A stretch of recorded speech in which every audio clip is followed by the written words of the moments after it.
चेहरे के दाग धब्बों और पिंपल से हर परेशान, आइए Al Siraj skin and hair clinic, Kusumba road, Salim Nagar, Bagi Firdaus मस्जिद के बाजू में, मालेगांव। हमारी पार्टी के जिम्मेदार शेख आसिफ शेख रशीद साहब, उनका भी शुक्रिया अदा करता हूँ। और जो आए हुए हमारे मेयर, डिप्टी मेयर और बाकी कारपोरेटर साथी और चेयरमैन साहब और मेरे सामने बैठे मेरे दोस्तों, मेरे भाई और मेरे अहले खाना और मेरे बुजुर्गों हजरत, सबसे पहले तो आप लोग आए, इस प्रोग्राम को चांद लगाया, मैं आपका शुक्रिया अदा करता हूँ। उसके बाद में हमारे शेख आसिफ साहब ने ये जो रोल आप लोग को अच्छे से पता होगा, ये हमारे मरूम शेख रशीद साहब का खौफ था। ये रोल की वजह से हमारे रशीद साहब ने बहुत जद्दोजहद की थी कि ये रोल मेरे नज़र के सामने बन जाए, पर ये रोल ख्वाब अधूरा रह गया। अल्हम्दुलिल्लाह जब मेरे दिमाग में अल्लाह तबारक ताला ने डाला कि हमारे बड़े लीडर, हमारे चचा रशीद साहब, अल्लाह ने उनके जरिए से या उनके कोई ख्वाब की वजह से मेरे दिल में अल्लाह ने बात डाला, मैं ऐसे आसिफ साहब के पास गया। आसिफ साहब के कहने पे कमिश्नर जादव साहब से उन्होंने रिक्वेस्ट की कि ये काम हमारे आयशा नगर नजीर भाई फल्ली वाले कारपोरेटर और मैं जहीर भाई, इनको ये काम आपने देना चाहिए। उन्होंने उनसे रिक्वेस्ट की। अल्हम्दुलिल्लाह और मेरी चाहत थी कि हमारे शेख रशीद का साहब का ख्वाब अल्लाह हमारे जरिए से पूरा करे। मेरी चाहत थी कि अल्लाह ये ख्वाब हमारे जरिए से पूरा करे। मैं कोई बहुत बड़ा साइंसी नहीं, मुझे साइंस समझती नहीं, इतना उतना दीनी खिदमत और दुनियाई खिदमत करते करते थोड़ा बहुत अल्लाह ने सूर डाल दिया। वो मैं बार बार हर जलसे में जुलूस में बोलता हूँ, खिदमत से खुदा मिलता है। अल्लाह मुझे ये खिदमत करते करते खुदा मेरे से राजी हो जाए, अल्लाह मेरी हमकी मगफिरत कर दे। खिदमत से खुदा मिलता है, इबादत से जन्नत मिलती है, तो खिदमत करके खुदा को पाना है। तो हमारे कमिश्नर साहब का भी, जादव साहब को मैं शुक्रिया अदा करता हूँ, इन्होंने हमको ये फंड दिया और हमारे साहब लोग की और हमारे लोगों की, हमारे दोस्त अहबाब की दुआ थी मेरे साथ, तो इतना बड़ा काम दिया। अल्हम्दुलिल्लाह 4 महीना पहले ही काम का इब्तिदा हो जाता था, पर ये जो रास्ते पे डीपी लगी है, ये वायर है, ये तकलीफ है।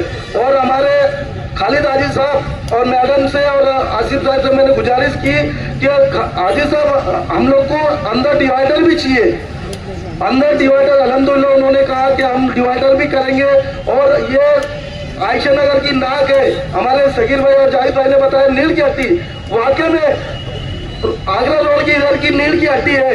और अल्हम्दुलिल्लाह मैं ये चाहता हूँ, मेरा अल्लाह गवाह है कि मैं यहाँ से पैसा कमाने की नियत नहीं, मेरी नियत ये है कि लोग इससे फायदा उठाएं और हम लोग को दुआ दे के इसका काम आगे तक चलता रहे। ये नियत से हमको ये रोड का काम करना है। उसके साथ साथ मैं हमारे मोहल्लों के और हमारे सभी जिम्मेदारों से ये अपील करूंगा कि भैया हमको इस रोड बनाने में हमारी कोऑपरेट करें, मदद करें, हमारी हेल्प करें। और जो इसमें सीनियर है हमारे इरफान चाचा, हमारे उस्ताद बोलता हूँ मैं, वो भी हमको कुछ गाइड करें। ये बड़ा आदमी है, बड़े बड़े फंड चलते हैं उनके, है कि नहीं। हमको कोऑपरेट करें, हमको कुछ नहीं आता है, हम नए लोग हैं। कोऑपरेट करेंगे तो इसका अदर हमको जैसा मिलेगा, हम अदर की उम्मीद करते हैं कि अल्लाह आप लोग की दुआ मिलेगी, अल्लाह खुश होएगा। किसी के लिए रोड गटर ये बना देना, इसके लिए आदर मिलता है। तो जो भी ये मामले में मेरे को कोऑपरेट करेगा, चाहे छोटा आदमी हो या बड़ा हो, मैं सबकी बात सुन के एकदम बेहतरीन ये उम्मीद से, ये नियत से काम करना चाहूंगा कि इसका अदर हम कभी मर भी गए तो लोगों ने बोला कि फला आदमी ने काम किया था और अच्छा काम किया है। जैसे हमारे खलील दादा साहब मरूम, अल्लाह उनको जन्नत नसीब करे, केटी कंपाउंड कौन सा हॉस्पिटल हो, अकरम हॉस्पिटल का जब रोड बनाए तो हमारे दादा इतने खुश हुए, उनकी रूह सुनते होंगे, इतने खुश हुए, आपका का इस्तेमाल किया। आज भी जाके देखो 7 साल हो गए रोड को, आज के जैसे तैसे, और 8 इंच रोड था। और अल्हम्दुलिल्लाह खिदमत की नियत से हम काम करते हैं। कोई इसका कुछ भी ये करे, पर अल्लाह से आप लोग दुआ भी करते रहे कि अल्लाह हमसे बार बार खिदमत ले। पैसा तो दुनिया में छूट जाना है, सब कुछ रह जाने, बस दाम और इज्जत शौहरत अल्लाह बचा के रखे। और इसके साथ साथ ये रोड का इब्तिदा करते करते आयशा नगर महराजुल उलूम मस्जिद के पास, गार्डन के आसपास जो करीब करीब 50 लाख के 5 रोड है, उसको भी इसके बाद इफ्तिताह होगा और उसको अभी खली अल्हम्दुलिल्लाह आ गई। 1 हफ्ता 10 दिन 15 दिन में 4 रोड मुकम्मल हो जाएंगे। और मैं ज्यादा बोलता नहीं हूँ और आप लोग हमको कोऑपरेट करें और कोई गलती होंगी तो अल्लाह के लिए माफ करे। अस्सलाम वालेकुम। और ये इस रोड का इफ्तिताह करने के लिए हम लोगों को हमारे नजरी चाचा ने, हमारे ज़हीर भाई ने और इस वार्ड के कारपोरेटरों ने जो मेहनत की इस रोड के लिए, शेख रशीद साहब का एक ख्वाब था कि रोड बहुत बेहतर बने और अल्हम्दुलिल्लाह आज उनका ख्वाब पूरा होने के लिए जा रहा। मैं नजीर चाचा को, तमाम कारपोरेटरों को मुबारकबाद देता हूँ, जनाब आसिफ शेख रशीद साहब की जानिब से, मेरी जानिब से। और जैसे भी एजाज बेग साहब ने बताया कि शहर के अंदर जिस तरीके से आसिफ शेख रशीद साहब ने, मुस्तकीम भाई ने, एजाज भाई ने जिस तरीके से प्लानिंग की पूरे शहरों की रोडों की, जो बड़े बड़े रोड जो आज कई सालों से हम देख रहे, बचपने से हमारे जो रोड ब्लॉक है, आज उस रोड को खोलने का काम भी किया जाएगा और उस रोड की तामीर का काम भी किया जाएगा। आज एजाज बेग साहब ने तो तमाम चीज़ें बता दी। आज जब से हमारा इख्तियार आया, हम इख्तियार पे जैसे बैठे कारपोरेशन के अंदर, जिस हिसाब से सेकुलर फ्रंट की जो कोशिशें है, जिस तरीके से हमारी प्लानिंग आप लोग देख रहे होंगे शहर के अंदर, और आज अल्हम्दुलिल्लाह जितने ब्लॉक नाले हैं उस नालों का खुलने का काम भी किए हम लोगों ने। और आज एजाज बेग साहब के वार्ड के अंदर आप देखें, वो एक 30 बेड का हॉस्पिटल भी आज उनके वार्ड के अंदर तामीर हो रहा है। आज इसी वार्ड के अंदर, जैसे अभी डिप्टी महापौर मैडम साहबा ने बताया, इस वार्ड के अंदर, वार्ड नंबर 3 के अंदर 30 बेड का भी एक हॉस्पिटल बनने के लिए जा रहे हैं अल्हम्दुलिल्लाह। आज जावेद मेंबर साहब ने बताया, जो पीछे नेशनल के पीछे बाजू जहाँ फेस्टिवल लगा था, जनाब आसिफ शेख रशीद साहब वहाँ पे 5 जिलों का 7 मंजिला एक हज हाउस बनाने के लिए जा रहे हैं। जैसे अपन मुंबई में के अंदर जो हज हाउस है, उस तरीके के ऊपर बनाने के लिए आसिफ शेख रशीद साहब और तीसरा है ना सेकुलर फ्रंट बनाने के लिए शहर के अंदर जा रहा है। बोलने का मकसद ये है कि आप लोगों ने जिस उम्मीदों से हम लोगों को वोट दी, जिस उम्मीदों के हिसाब से आप लोगों ने हम लोगों को इख्तियार दिया, आज अल्हम्दुलिल्लाह अल्लाह के फजल करम से सेकुलर फ्रंट उस तरीके से कामकाज, जिस तरीके से हम लोगों ने वादा किया शहर की आवाम से, उस तरीके से कामकाज करने के लिए हम लोग जा रहे हैं। और सेकुलर फ्रंट के लोगों ने, जितने लोगों ने, कारपोरेटर लोगों ने बोलो, चाहे आसिफ साहब, मुस्तकीम भाई, चाहे एजाज भाई, जिस तरीके से शहर के लोगों के साथ वादा किया था, क्या जो जन्म दाखिले के मामला है, आज कारपोरेशन के अंदर बैठ के हम लोग कई लोगों के जो जन्म दाखिले थे हम लोगों ने देने का काम किया, लेकिन आज फिलहाल कोई वजह से आज पूरे महाराष्ट्र की साइड बंद है। आज कुछ वजह से कुछ दिनों के लिए वो गवर्नमेंट ने, हुकूमत ने उसको आज स्टे लगाया है, वो साइड बंद है। लेकिन आसिफ साहब अभी कुछ हाल ही में अर्जेंट मुंबई गए, मुस्तकीम भाई भी गए, उनके आने के बाद अभी हमारी पीछे एक मीटिंग हुई थी।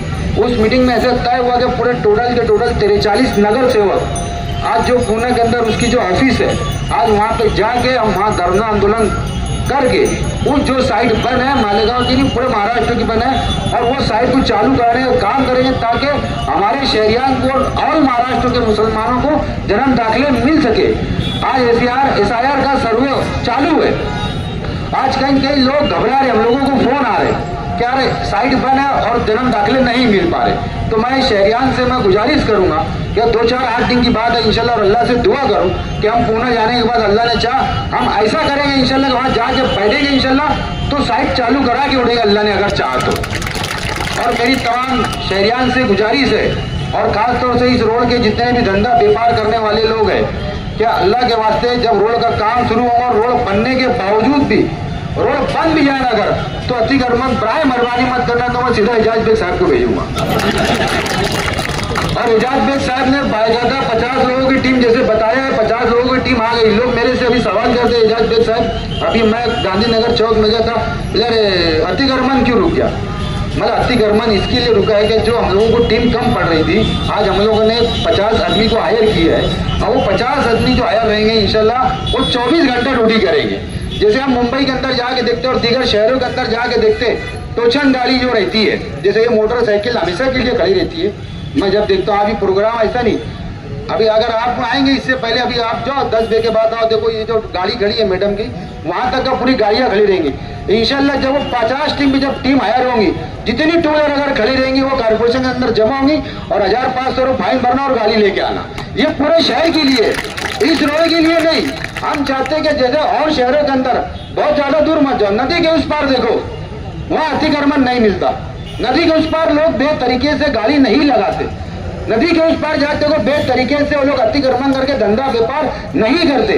अगर हमारा इस्लाम हमको वो चीज सिखाता है कि सलीके से रहो, तरीके से रहो, गंदगी से मत रहो और लोगों को तकलीफ देने वाला काम मत करो, तो हम लोगों ने सोचना चाहिए कि यार हमारा शहर, अगर हम ये चीज की अगर फिक्र नहीं करेंगे तो फिर कौन करेगा। इतना ही बात बोल के मेरी बात खत्म करता हूँ। अस्सलाम वालेकुम। हमारे नजीर भाई की जद्दोजहद और आसिफ साहब की जेर सरपरस्ती के अंदर 5 करोड़ रुपए का सीमेंट रोड के काम का इफ्तिताह होने जा रहा है। मैं समझता हूँ ये 5 करोड़ का रोड का इफ्तिताह आज हो रहा, 1 महीने के अंदर आपको नौरंग जमात खाने के पास से ये रोड डायरेक्ट आपको कुसुम्बा रोड के ऊपर दिखाई देगी। जो टेंडर लोड हो चुका 2-4 रोज के अंदर वो टेंडर की आगे की कार्रवाई प्रोसेस होने वाली है और मैं समझता हूँ कि अगले महीने में अगस्त तक के पूरे मालेगांव शहर के अंदर 129 करोड़ रुपए के काम मालेगांव सेकुलर फ्रंट आसिफ शेख की सरपरस्ती के अंदर उन्होंने सबसे बड़ा टेंडर कॉल किया मालेगांव शहर के अंदर। मैं समझता हूँ कि ये जहाँ पर मैं तकरीर कर रहा हूँ ये प्रभाग नंबर 2 आता है, प्रभाग नंबर 2 आता है, वार्ड नंबर 6 आता, 6 और 3। यहाँ पर इस इलाके के अंदर 25 करोड़ रुपए के काम शेख आसिफ साहब ने डाले। उसके अंदर पाक पंजतन चौक का भी रोड है, यानी यही से सब होता हुआ ऐसा डायरेक्ट वहाँ से नौरंग जमात खाना यहाँ से होते हुए डायरेक्ट ये मैं समझता हूँ कुसुम्बा रोड के ऊपर जाके मिलेगा। ये वार्ड के अंदर ये मालेगांव शहर के अंदर ये एक रोड ये और एक देवी के मल्ले से जो मंदिर के पास से शुरू होगा वो कलंदरी सैजिंग तक है और सैजिंग तक के जाएगा हाईवे के ऊपर तक के। ये 2 रोड के अंदर 129 करोड़ रुपए के काम के अंदर सबसे बड़े 2 रोड यही मैं समझता हूँ। उजैली दादा का वार्ड हो, 3 नंबर वार्ड हो, ऐसे सब चारों प्रभाग के अंदर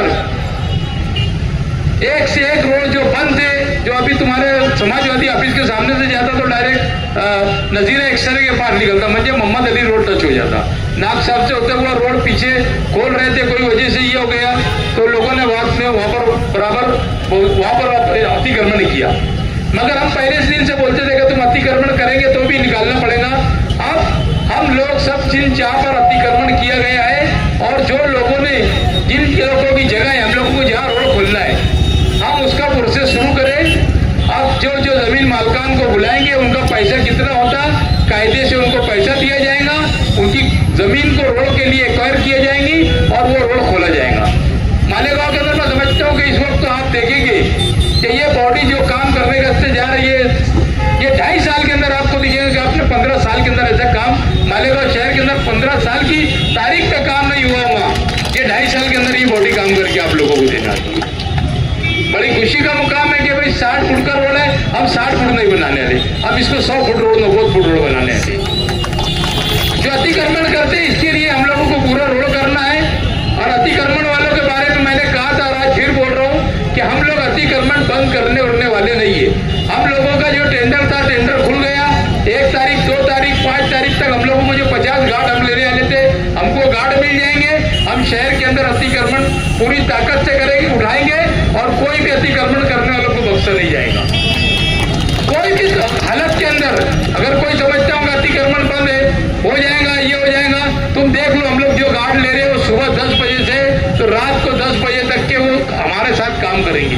क्योंकि होता ऐसा है कि 4 बजे कारपोरेशन के लोग 5 बजे चले जाते हैं, 4 बजे वापस अतिक्रमण लोग करने लगते। मगर हमने जो सब तक ऊपर अब ये लोग लिए गार्ड, जो गार्ड के नौजवान लिए हमने उनसे यही कहा हमारे अति शर्ती के अंदर यही है कि सुबह 10 बजे से तो रात को 10 बजे तक हमारे साथ काम करें। आपको शहर को खूबसूरत बनाना है, ये शहर की जिम्मेदारी एजाज बेग की नहीं है, ये शहर की जिम्मेदारी सभी की है, आम आदमी की है, हर दुकानदार की है कि वो अपनी अपनी शॉपिंग, ये भी देखो इनकी शॉपिंग सेंटर है मगर ये 10 फुट बाहर लगाते फिर उसके बाद गिरेगा तो वो 5 फुट के बाद खड़े के बात करता। मगर ये इतने बेहिस लोग हैं कि इनको कितना भी बड़ा समझता नहीं, ये लातों का भूत है, ये बातों से नहीं मानेंगे। इनको 10 तारीख के बाद बिल्कुल बातों से बनवाऊंगा मैं।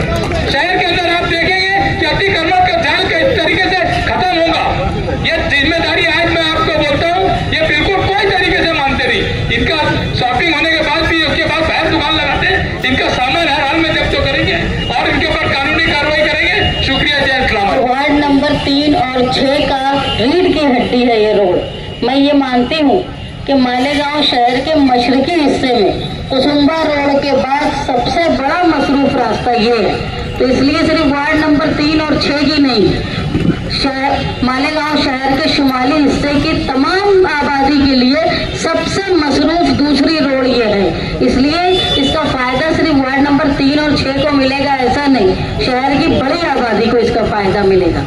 जब ये रोड की तामीर की बात आई तो ये समझ में आया कि ये 60 फीट की चौड़ाई के लिए मंजूर हुआ था, लेकिन इक़्तिदार आने के बाद, मालेगांव सेकुलर फ्रंट के इक़्तिदार आने के बाद शेख आसिफ साहब, एजाज बेग साहब और मुस्तकीम डिग्निटी, इन्होंने इस बात को तय किया कि ये जितनी बड़ी इस रास्ते की रुंदी है उसको उतना बड़ा किया जाए। इसलिए इसमें वक्त लगा, वरना ये 60 फीट का रोड बनता। और एजाज बेग साहब यहाँ मौजूद हैं।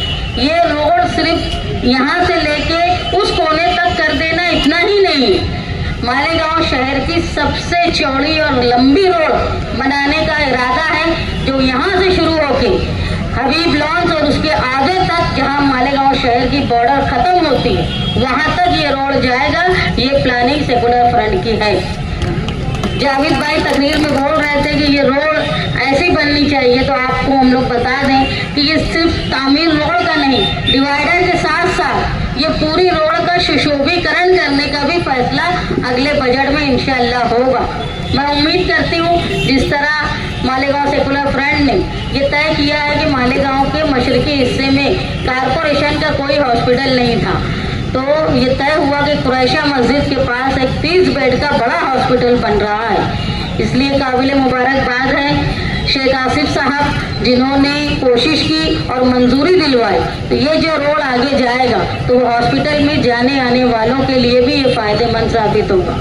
मैं ये उम्मीद करती हूँ कि मालेगांव सेकुलर फ्रंट ने जिस तरह का वादा मालेगांव शहर की आवाम से किया था, हम वादा सिर्फ मालेगांव शहर की तरक्की का नहीं, हमने वादा किया था मालेगांव शहर के तहफ्फुज़ का भी। इसलिए दोनों तरफ काम हो रहा है। जहां कारपोरेशन में मालेगांव शहर की तरक्की के लिए कोशिश हो रही है, वहां हाईकोर्ट में सेकुलर फ्रंट के जिम्मेदार लगे हैं कि जो जन्म दाखिले में गिरफ्तार लोग हैं, बेगुनाह लोग जो आज 1 साल से ज्यादा वक्त हो गया है, जिसमें खातून भी है। हमने इलेक्शन में हमेशा आपसे कहा कि उनके लिए दुआ करें, तो वो आज भी जेल में। मैं आज फिर आपसे दरख्वास्त करती हूँ कि एक नौजवान खातून मुस्लिम जो जेल में साल भर से है, उसको बचाने के लिए भी कोशिश की जा रही है। और हमने जो वादा किया था कि SIR में हम मदद करेंगे, तो सेकुलर फ्रंट ने तमाम शहर में जहाँ हमारे कारपोरेटर चुन कर आए वहाँ भी, और जहाँ हारे वहाँ भी कैंप लगा के SIR जैसी लानत जो वोट काटने का काम कर रही है, उसको बचाने के लिए भी कोशिश की। जहाँ हमारे ऊपर एलिगेशन होता है कि लोग हम वैसा काम नहीं कर पा रहे, हम क्या काम कर रहे हैं, किस तरीके से कर रहे हैं, अभी शुरुआत है।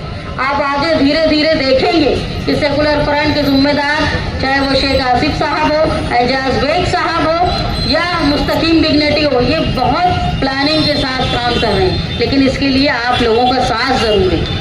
जिस तरह एजाज बेग साहब पूरे शहर से दरख्वास्त करते हैं कि अतिक्रमण को कंट्रोल करो।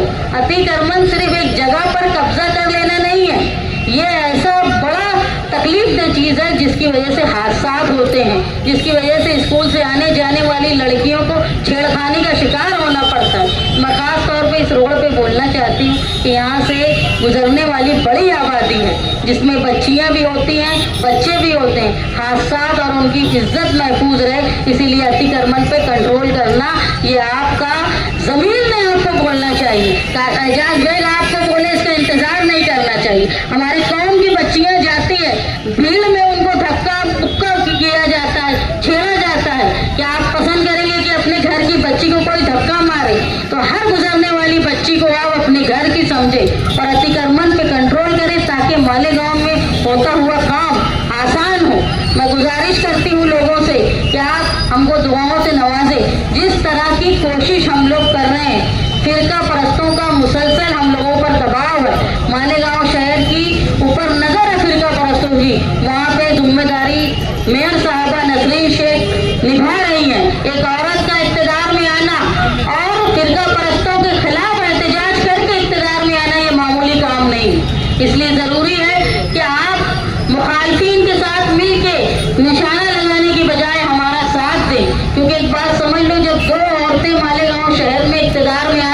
तो सिर्फ मालेगांव के लिए फख्र की बात नहीं थी, ये पूरे हिंदुस्तान के लिए फख्र की बात थी। तो जहाँ हमारे ऊपर तनकीद होती है तो वो पूरे हिंदुस्तान में तनकीद होती है। इसलिए मैं गुजारिश करती हूँ कि दो खवातीन अगर इक़्तिदार में हैं तो आप लोगों के साथ की ज़रूरत है, आप हमको कोऑपरेट करें और जो उम्मीद आप लोगों ने और पूरे शहर ने हमसे लगाई है इंशाअल्लाह हम उसको पूरा करने की पूरी कोशिश करेंगे।